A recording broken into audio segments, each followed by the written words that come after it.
Recuerdan que nos quedamos viendo el market portfolio y el resultado de los supuestos que estaban detrás de este modelo, que era que todos los inversionistas fueran mean variance optimizers, era que al final el mercado terminaba diversificando su portafolio entre si quieren, el risk-free asset y el risky, optimal risky portfolio, que bueno, en este caso es el Sharp Optimal Portfolio. Lo que quería hacer la matemática con paso por paso, para que quede claro.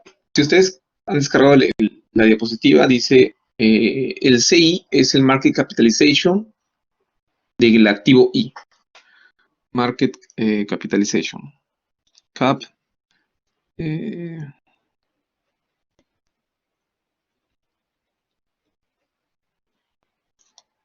¿Está bien? Ese es el CI. Y vamos a definir el Market Portfolio de la siguiente manera.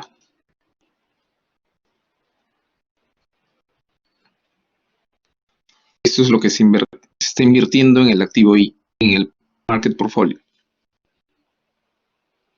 Eso sería, ¿sí? Es el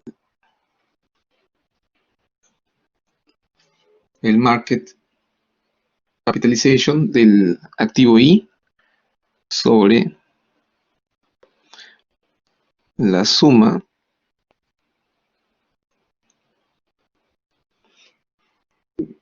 del Market Capitalization de todos los demás activos, ¿no? Y esto es para todos los activos.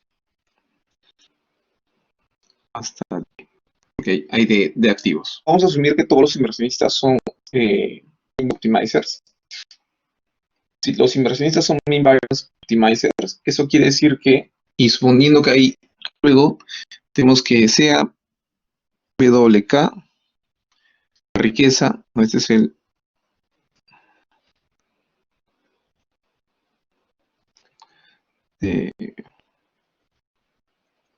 del inversionista acá.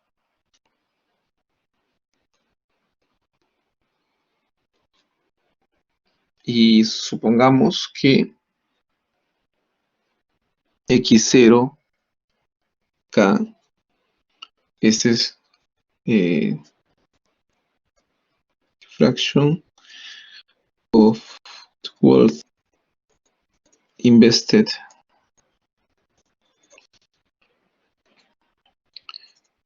by the investor in the risk-free asset. Entonces, este X0, 0, ¿no? Porque esta es la parte que se invierte en el activo libre de riesgo, y el superíndice K hace alusión al inversionista.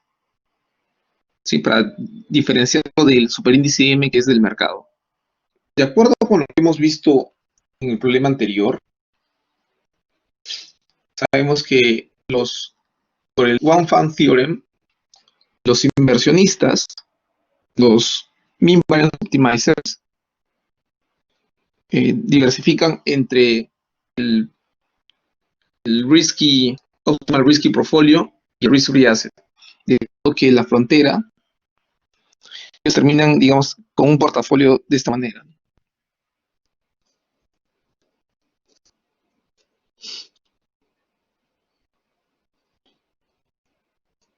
Sí, ese es el portafolio con el que usualmente, si quieren, esto es.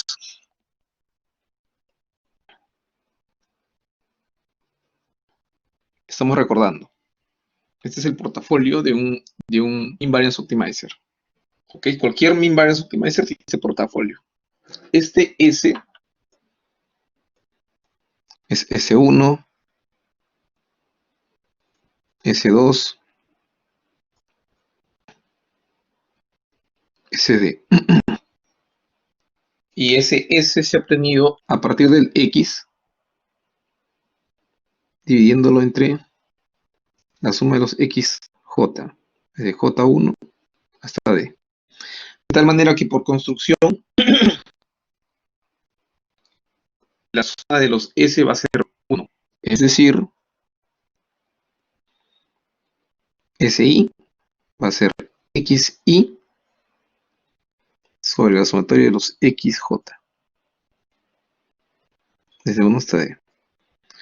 Entonces, por construcción, si ustedes le aplican la sumatoria, de J, SI, perdón, igual, igual 1 hasta D, de los SI, les va a quedar la sumatoria de quién, de los XI sobre la sumatoria de los XJ, J1 hasta D, XI hasta D. Entonces, esto de aquí, que está en el denominador, no depende de I, entonces puede salir de la sumatoria. Entonces sale de la sumatoria, me queda 1 sobre la sumatoria de los XJ, de J igual a 1, hasta D. Esto es lo que estaba aquí en el denominador, y la sumatoria sí afecta al numerador, queda XI desde I igual a 1 hasta D. Pero eso no es lo mismo. Ese último renglón, ese último igualdad que pusiste, Esto de acá. ajá, es en la sumatoria que da en el numerador es de I igual a 1 a D, ¿no? O sea, es I, Sí, no J, ¿no? sí, I. Ah, ya, ok. Es lo que decía, acá es I. Acá no estamos de volver a escribir, que es I igual a 1. Para poder sumar los SI, ¿no? Y estoy reemplazando SI por lo que es por construcción. Y acá es D. Si se dan cuenta, este denominador es lo mismo, ¿no? Ahora, este numerador y el denominador es lo mismo. Entonces se van y me va a quedar al final 1. Entonces, la serie de los SI sí me da 1. Eso quiere decir que SI es un portafolio. Solamente estoy considerando los activos riesgosos. Recuerden que el activo libre de riesgo es el X0. No aparece en la sumatoria.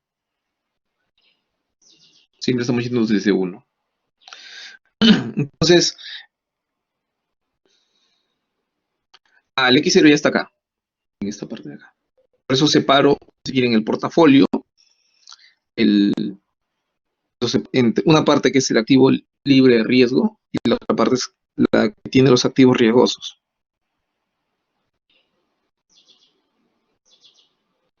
Y esta parte que tiene los activos riesgosos se construye a partir de mi proporción que no invierto en el activo libre de riesgo, multiplicado por el Sharpe Optimal Portfolio, que se construye de esta manera, ¿no? Entonces, si esto es lo que invierte cada inversionista en los activos riesgosos, si es este el caso, ahora, para el caso del inversionista acá, entonces lo que va a invertir el inversionista acá, él va a invertir X0K, 1 menos X0K multiplicado por S asterisco. Eso es lo que va a invertir el inversionista acá, porque eso es lo que nos sale para el Mean Variance Optimizer. Si asumimos que todos los inversionistas son Mean Variance Optimizers, entonces eso es lo que tiene que ir el inversionista acá. Ahora, los inversionistas, cada uno de los inversionistas puede invertir, ellos van a decidir cuánto invertir en el activo libre de riesgo y en los activos riesgosos. Recuerden que este X0 depende del inversionista. O sea, podemos tener inversionistas que inviertan más en el activo libre de riesgo y otros que inviertan menos, ¿no? Pero lo que sí es cierto es que siempre van a diversificar entre esos dos portfolios, entre el Risk Free Asset y el Risky Sharp Optimal Portfolio. O sea, aquí no estamos diciendo que todos invierten lo mismo, porque esto depende de cada. Pero disculpe, no me queda claro por qué es que había que invertir en el risk free asset. Eso viene del resolver el problema de optimización. Entonces, ese es el problema del Mean Variance Optimizer. Cuando tienes activos riesgosos y el activo libre de riesgo. Entonces, ese es el retorno de este portafolio. Recuerden que los XI que son las participaciones o la fracción de la riqueza que se invierte en el activo I. X es lo que se invierte en el activo libre riesgo. Entonces, al resolver este problema, que es el problema de maximizar el Risk Adjusted Return, este problema de aquí,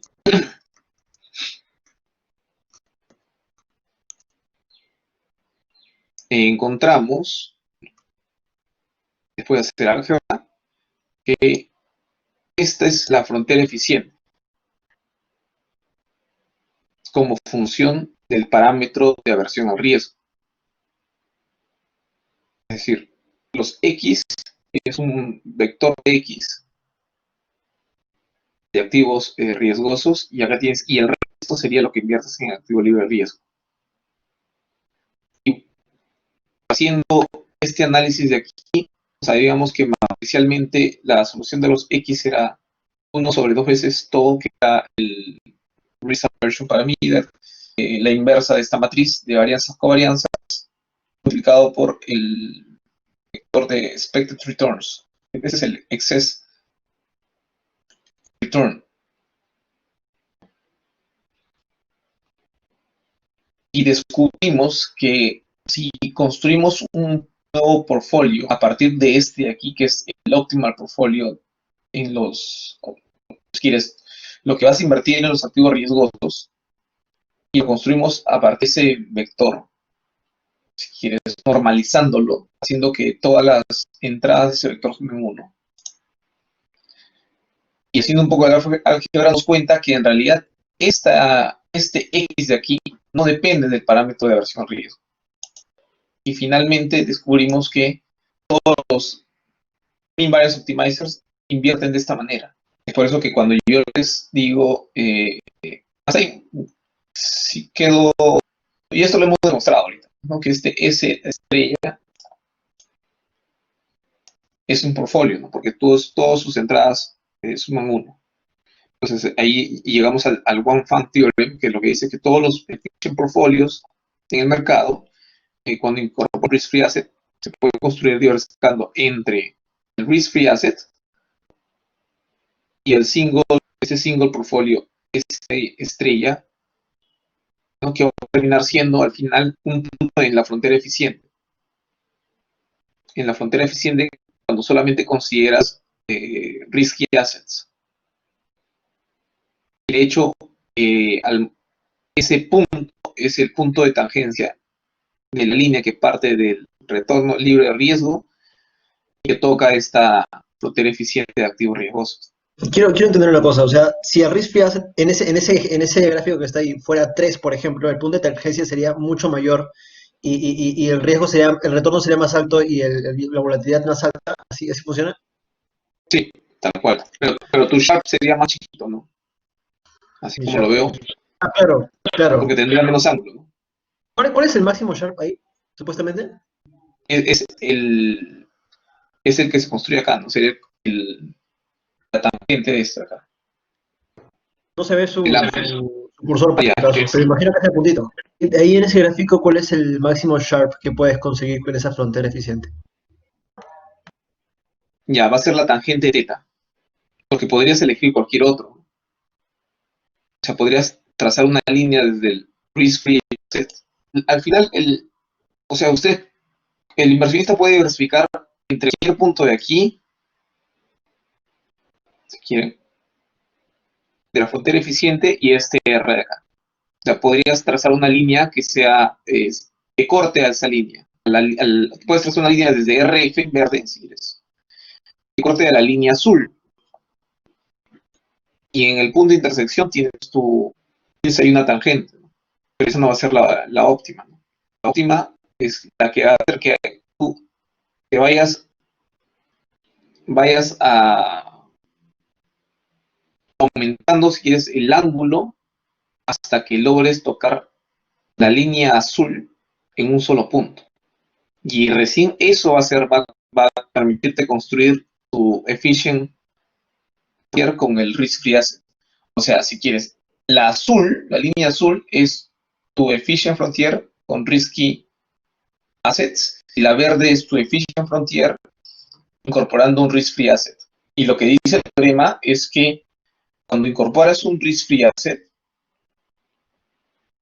al final los inversionistas terminan invirtiendo entre el risk-free asset y este risky portfolio, porque van a terminar poniendo sus posiciones a lo largo de la línea verde.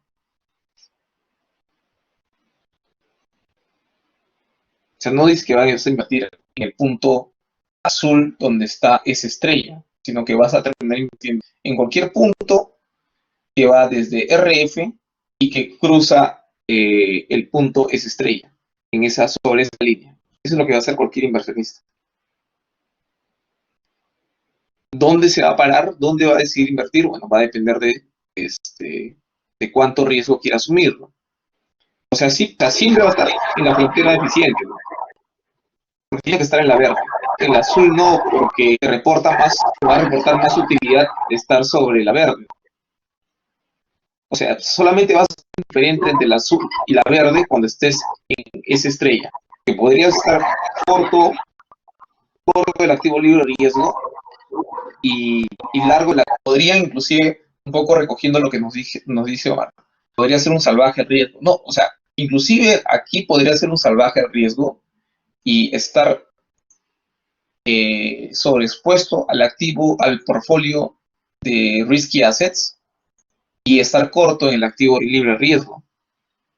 Eso significa que estaría en la línea verde que pasa del punto azul hacia la derecha. Si ustedes se ponen en el punto azul y a la derecha ese punto azul sobre la verde, eso sería una posición, un portfolio en el cual te vas corto el activo libre de riesgo y largo el risky portfolio. Y luego entre esos dos puntos estás diversificando, si quieres, estás tomando posiciones, estás en ambos portafolios. ¿Dónde están las posiciones cortas? Están acá, deben estar en esta zona, donde la curva de aquí termina de dar vuelta, ahí debe estar la parte corta. Ah, ya, decía, ustedes recuerdan que la línea azul tiene forma de parábola. Si quieren, lo mínimo que pueden obtener es ese portfolio, tendría que estar entre 0 y sigma mínimo. Esa sería una posición corta. Ya. Entonces, esto es lo que invierte cada uno de los inversionistas, dada su característica principal, ¿no? Que son invariance optimizers. Entonces, la pregunta es, como si yo sumara todo lo que invierten los inversionistas, ¿qué conseguiría? Debería obtener el market cap para el activo particular. Es decir, para el activo I, el inversionista invierte 1 menos X0 multiplicado por S estrella I. Esa es la fracción de la riqueza del inversionista K que invierte en el activo I. Si yo multiplico esto por su riqueza,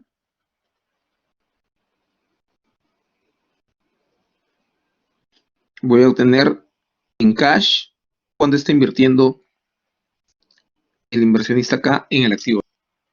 Entonces, lo que invierte el inversionista K en el activo I, pero expresado en cash, porque ya está multiplicado por la riqueza del del inversionista K. Ahora, si yo sumara todas las posiciones de todos los inversionistas, o sea, sumo a lo largo de K, esto lo que me tiene que dar es el market cap del activo I. ¿Qué era ese W, el WK? Ah, esa es la riqueza. Este es el wealth de la inversionista. Sí. Es el wealth total multiplicado por la fracción multiplicado por el precio, ¿no? Multiplicado por la fracción. Todo esto en realidad es la fracción. Es el wealth total del inversionista K, Ya. multiplicado por la fracción que él invierte. Todo esto es la fracción que él invierte en el activo riesgoso I. Ah, ya, la fracción en plata, ya, o sea. Sí.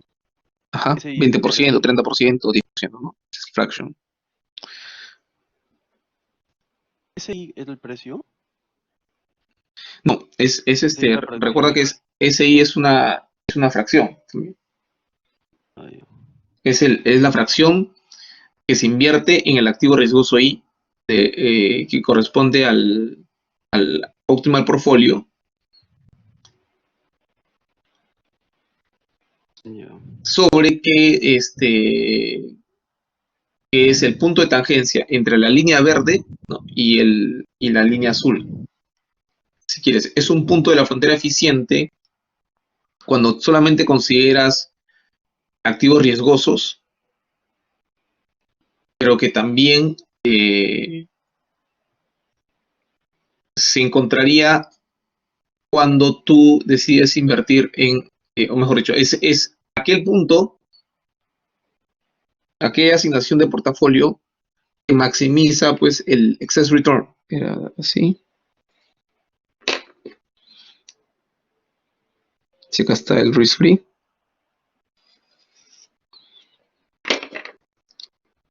Este es el S.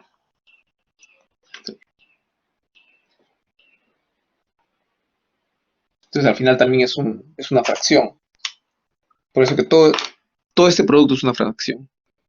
Este es lo que en cash se invierte en el activo I. Si yo sumo a lo largo de todos los inversionistas, me va a dar el market cap del activo I.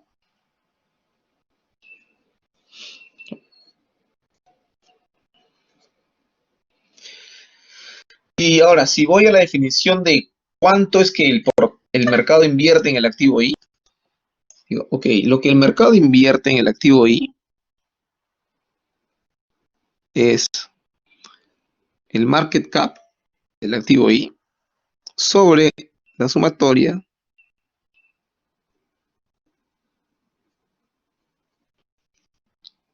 del market cap de cada uno de los activos del mercado. Ahora, si reemplazamos ese CI por lo que hemos encontrado acá, aquí en esta definición, pues tendríamos, ok, sería sumatoria a lo largo de K de BWK por 1 menos X0 K por SI asterisco sobre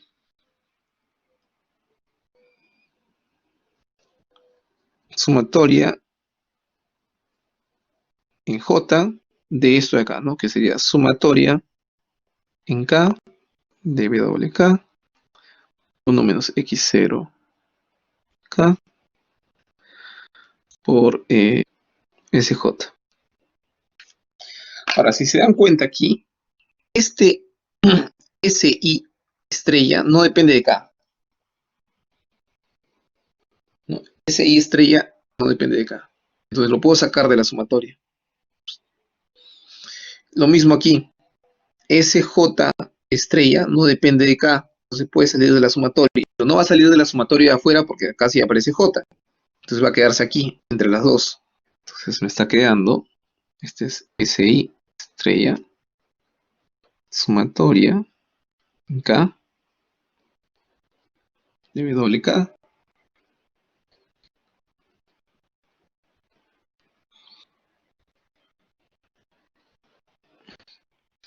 Y luego tengo sumatoria de J1 SJ estrella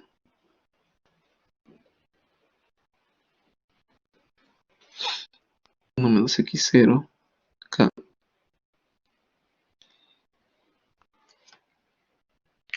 Y luego, como dice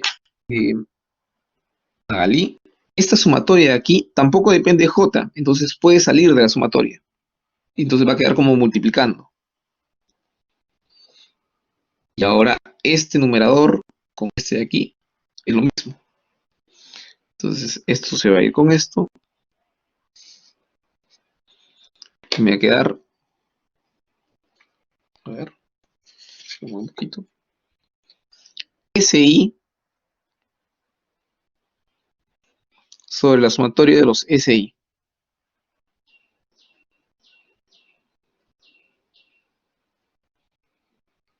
O J, sí, para no confundir. Pero yo sé que la sumatoria de los SI, ¿qué es? ¿Cuánto suman los SI? 1. Entonces al final es SI estrella. Finalmente lo que hemos descubierto es que el mercado, para cualquier activo IA,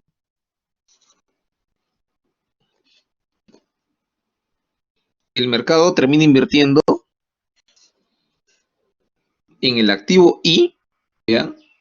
Lo mismo que si quieren, lo mismo que aparece en el Sharp Optimal Portfolio. Porque esto se cumple para cualquier I. Entonces esto es para todo I. Si esto se cumple para todo I, lo que estoy diciendo es que S market es igual a S estrella.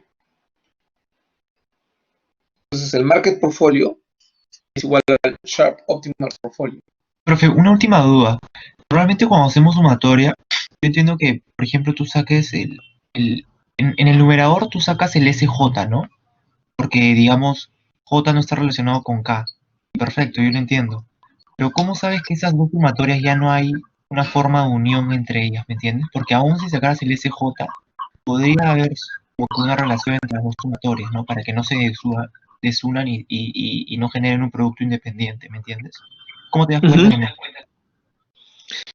Porque esta riqueza no depende de... Recuerda que la riqueza es independiente de cuánto inviertes. Es tu endowment, ¿no? No es con lo que amaneciste ese día. Y lo que inviertes en el activo libre de riesgo también no depende, o sea, directamente, pero no depende de cuánto inviertes en el activo riesgoso. Porque decides cuánto invertir en tu libre riesgo y el resto se invertiría en tus activos riesgosos. Entonces, esto no tampoco depende de J. Sí, no hay nada en función de J acá.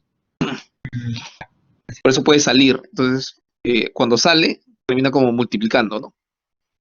Por eso acá pongo el producto. Para que no se entienda que está dentro de la sumatoria, sino que están multiplicando acá. Como acá, este S también está multiplicando. Por eso que ahí se cancela. Este es el gran resultado de este slide. Profe, una última duda. Dijiste lo que invierte el mercado es igual a lo que se invierte en qué? No me quedó claro. En el Sharp Ratio, en el Sharp Optimal Portfolio.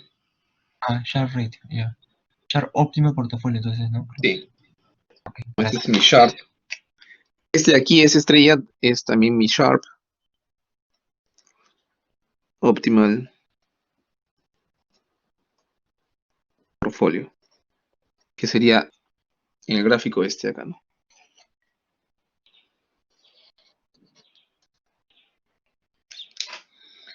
O sea, lo que estamos diciendo al final es que si asumimos que todos los inversionistas son mean variance optimizers, ¿no? Al final el mercado va a terminar siendo, va a terminar invirtiendo en el Sharp Optimal Portfolio. Como el sumatorio empieza en uno, no están considerando el activo libre de riesgo, ¿no?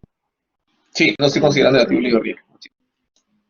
Profe, pero ese es en el supuesto no solamente de que, digamos, sean maximizadores de tipo mean variance, ¿no? También debería ahí haber el tema de que tienen mismo view de mercado, ¿no? Porque digo, tienen que tener mismo view de los retornos y varianzas de todos los activos. Todos deben pensar de la misma manera, ¿no? Imagino, porque si no, creo que no saldría igual, ¿no? Es que yo me acuerdo que esto lo veía Tal cual. porque yo recuerdo esto lo veía en Ecofin, que veíamos el teorema de separación de Tobin de dos partes. Y dije, es igualito, solo que acá es más matemática, ¿no? Pero no sé si vaya por ese lado, ¿no? Tal cual. Gracias. No dirías que view, pero sí. Bueno, sí. Si lo quieres ver como expected returns y variance covariance, sí.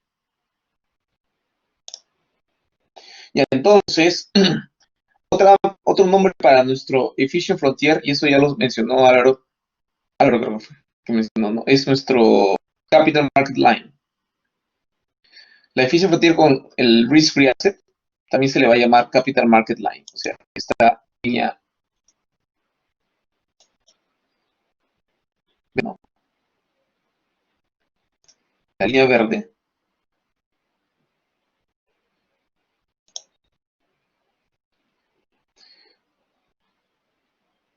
Entonces, la efficient frontier, no, recordando un poco, es esa línea que pasa entre los puntos 0, RF y sigma M, mu M. Y la pendiente de esa línea es el máximo Sharpe ratio que se puede conseguir, ¿no? Y a esta pendiente, o este Sharpe ratio, también se le conoce como price of risk. Esto lo van a ver, esto da muchas vueltas en finanzas, el price of risk. También cuando se trata de valorizar derivados, aparece este price of risk. Y usualmente lo usamos para comparar proyectos, ¿no? Entonces tenemos este ejemplito. Entonces lo dejamos ya. Entonces, ¿cómo inferimos los retornos de los activos a partir de los market returns? Un activo cualquiera, ya, el activo J, puede verse como un portafolio. Entonces sería como un portfolio en el cual invierto 0 en todos los activos y 100% en el activo J. Entonces, a ver, veamos si diversificamos entre el activo J y el market portfolio. Si yo construyo un portfolio en el cual estoy diversificando entre ambos portfolios, entonces ese nuevo portfolio sería gamma veces mi posición en el activo J, más 1 menos gamma mi posición en el activo, en el market portfolio. El retorno de ese nuevo portfolio, el retorno esperado, sería la combinación lineal del retorno de cada uno de esos portfolios, es decir, gamma veces el expected return del activo J y 1 menos gamma el expected return del market portfolio. Y su volatilidad sería la raíz cuadrada de la varianza de este portfolio. Y la varianza de este portfolio es el cuadrado de gamma por la varianza del activo J, del retorno del activo J, más el cuadrado de 1 menos gamma por la varianza del retorno del market portfolio, más 2 veces la covarianza de los retornos de estos dos portfolios, multiplicados por gamma y 1 menos gamma, que aparece aquí, ¿no? Entonces, nuestro capital market line, como saben, es la pendiente de la línea verde, ¿no? De la frontera eficiente, cuando consideramos los riskless assets. Ese es nuestro capital market line. La pendiente que genera el problema de asignar riqueza entre el activo J y el market portfolio se obtendría dividiendo, o si quieren, derivando el return con respecto a la volatilidad, como aparece acá.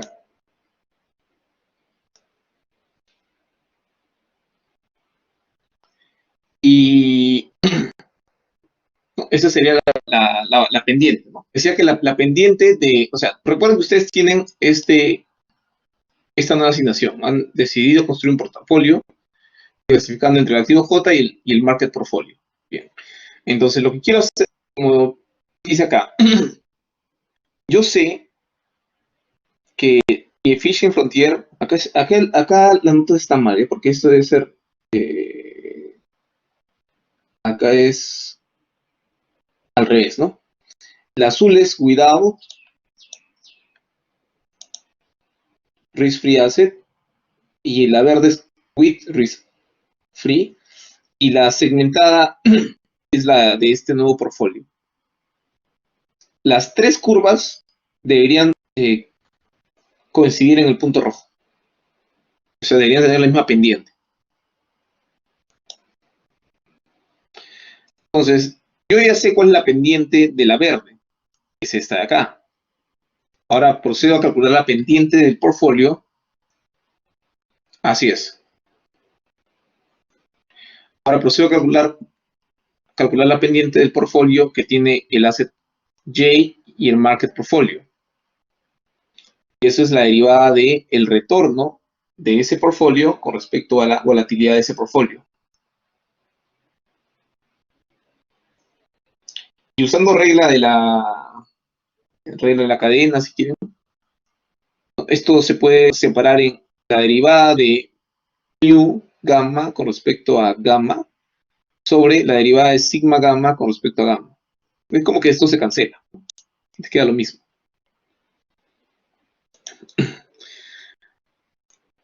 Lo interesante de ponerlo de esta manera es que yo sí puedo calcular la derivada de mu gamma con respecto a gamma. Sí, mira, acá está. Eso sí lo puedo derivar con respecto a gamma. Y lo mismo puedo hacer con sigma. Entonces, si yo derivo con respecto a gamma aquí, va a quedar mu j, y aquí sería menos mu m, ¿no? Con el menos. Vean. Y lo mismo se hace para sigma, gamma, y si reemplazamos, es decir, si hacemos que gamma sea 0, si gamma es 0, eso quiere decir que estoy, ¿dónde? Aquí, parado en el market portfolio. Entonces, si hago que gamma sea 0, obtengo esto de aquí. Y esto debería coincidir con mi capital market line. Y es así como encuentro la igualdad, ¿no? Y si igualo estos dos y termino haciendo un poquito de álgebra, voy a terminar con una expresión como esta, donde lo que dice es que el excess return del J-asset con respecto al risk-free asset va a ser igual al market excess return con respecto al risk-free asset multiplicado por el cociente de la covarianza entre el asset J y el market portfolio sobre la varianza del market portfolio. Y a este cociente de aquí le llamamos el beta, el asset J. Y esta fórmula que hemos encontrado es la fórmula, es llamado nuestro Capital Asset Pricing Model. Entonces hemos encontrado, profe, la derivación de la media, ya, correcto, ya. Ok, claro, esto de aquí esto me va a dar cualquier pendiente. Va a depender de gamma, ¿no? ¿Dónde elige el gamma? Esto me da cualquier pendiente. Entonces lo que yo hago es, considero el gamma 0, y cuando considero el gamma 0 estoy justo en el market portfolio. Y en el market portfolio esas dos pendientes deberían coincidir, ¿no? Esta, la de acá. No, recuerda que gamma es, con ese gamma he construido este portfolio. O sea, digamos, esa derivación de mu respecto a la desviación estándar, en verdad te estaría formando la pendiente tanto de la parte de la frontera eficiente como no eficiente, pero de la línea punteada, ¿no? Estoy mal. Así es. Ya. Es de la línea segmentada. Ajá. Solo que puede ser cualquier punto, digamos, en esa línea, esa pendiente puede ser la pendiente de cualquiera de estos puntos. Cualquiera de estos puntos. Cuando hago que gamma sea 0, se va este de aquí, esto se convierte en 1, y entonces termino en este punto rojo. Ah, ya, en el punto de tangencia de todos, ¿no? Exacto. Y entonces ahí digo, ya, entonces la pendiente ahí tiene que ser igual que mi capital market line. Ya. Por eso que hago esa igualdad, ¿no? Que esto debe ser igual que esto. Y al hacer esa igualdad, termino con mi CAPEN fórmula. Entonces, ¿cómo conectamos el CAPEN a una regresión? A ver, si hacemos nosotros una regresión entre el excess return del activo J con respecto al excess market return, nos quedaría una expresión como esta de aquí. ¿De acuerdo? Esa es mi regresión, donde este beta, que es igual, covarianza sobre la varianza. Me lo han dicho ustedes varias veces. La covarianza entre estos dos sobre la varianza de este. Esto lo gusta de ecuaciones, pero de física cuántica. Chéveres. Ya, a ver. Entonces, y el intercepto se calcularía tomando esperanzas, ¿no? Sería la diferencia de estos dos. Y residuo y el excess return deberían ser no correlacionados. Es decir, su correlación debería ser cero. Eso es lo que debería pasar en la regresión. Ahora, el CAPEN, lo que implica el CAPEN es que ese alfa tiene.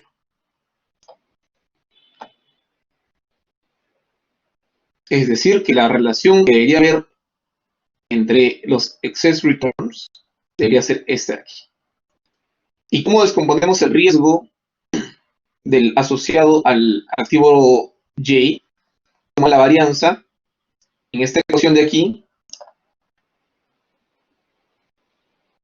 la varianza del excess return, y aquí, bueno, la varianza de la suma de varianzas o varianzas, pero hemos dicho que estos no están correlacionados, entonces la covarianza es cero. Terminamos teniendo que la varianza del J-asset va a ser la varianza del residuo más beta al cuadrado por la varianza del retorno del market portfolio. A este término de aquí le llamamos el market risk y al otro le llamamos el residual risk. De acuerdo con esta teoría, ¿no?, el inversionista debería ser compensado por el market risk cuando invierte en el activo J. ¿No? Porque este riesgo es idiosincrático, ¿no? No es residual. Luego, si nos vamos al plano, en el plano en el cual en el eje X ponemos los betas, en el eje Y ponemos los retornos, entonces, y graficamos el retorno de los activos utilizando nuestro CAPEN, a partir de esta relación de aquí, pasamos el risk-free asset return a la derecha, digamos esto, y lo ponemos con función del beta. Entonces vamos a poder formar una línea. Esta línea se le llama nuestro security market line.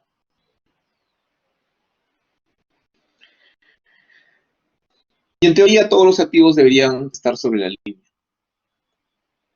De acuerdo con esta teoría. Si esta teoría se cumple, todos deberían estar sobre la línea. Y si los activos caen fuera de la línea, entonces hay oportunidades de arbitraje. Ahora, ¿cuáles son los puestos que están detrás de este modelo del CAPEN? Un poco ya de lo que me habían comentado ustedes, ¿no? Todos los inversionistas tienen información idéntica acerca de los retornos y su incertidumbre, ¿no? Todos son mean variance optimizers, todos los retornos son normales y el mercado siempre está en equilibrio. Si no se cumplen los supuestos de este modelo, entonces vamos a tener desviaciones en relación a los resultados del modelo. Entonces, cuando encontramos estas desviaciones de nuestro Security Market Line, podemos tomar algunas acciones, ¿no?, considerando nuestras como variable de decisión, ya sea un Jensen Index o alfa o un Sharpe Ratio, donde decimos que si el alfa o este Jensen Index es positivo, vamos a irnos largos en el activo, ¿no? Y algo parecido en el caso del Sharpe Ratio del activo J, si ese Sharpe Ratio es mayor que nuestro Capital Market Line. Si es mayor, entonces te vas largo el activo, ¿no? Si no, te vas corto. Pero yo tengo una duda de cultura financiera, ¿qué tanto puedes fiarte del alfa de Jensen? ¿O qué activos son más propensos a que sí se cumpla con lo del alfa Jensen? ¿O cómo? Yo diría que es incompleto esto. Necesitas considerar más factores de riesgo para poder, digamos, tener una mejor medición del alfa. O sea, Sí, o como sea, riesgo, no, otras cosas. Todo tipo de claro, riesgo. macro factors, value growth, para poder tener una medición del alfa. Yo creería que no es suficiente solo tener como riesgo del mercado, ¿no? Otras cosas se les tira a poner ahí. O sea, el riesgo país es uno. Pero ¿qué otra cosa? Inflación, crecimiento, factores de riesgo que no correlacionados, ¿no? Y que no están asociados tampoco al market, al market risk. El primer supuesto no me queda claro. ¿A qué te refieres con que tienen información idéntica sobre la incertidumbre de los retornos? Conocen R, o sea, los retornos, todos asumen que tienen la misma información sobre retornos y el covariance matrix, Ya, pero y con respecto a incertidumbre, simplemente que el covariance matrix, ¿no? Porque ahí está la varianza, que es tu medida de incertidumbre, si quieres. ese Security Market Line no lleva ningún error, ¿no? Es como que obviando el error ahí, ¿no? Sí, Ajá, así es, obviamente, sí, tal cual, ok. no hay error. ¿Y por qué comienza tan negativo, profe? Es lo que me pareció medio rarito. No, el beta está comenzando de negativo también. Ah, ya, ya. El beta es negativo. Y bueno, revisen este slide. Ya dejamos la clase con esto de aquí y les voy a dejar, sí, el ejercicio de aquí. El viernes les tomo un quiz sobre esto de aquí, sobre toda esta diapositiva, las 31 slides.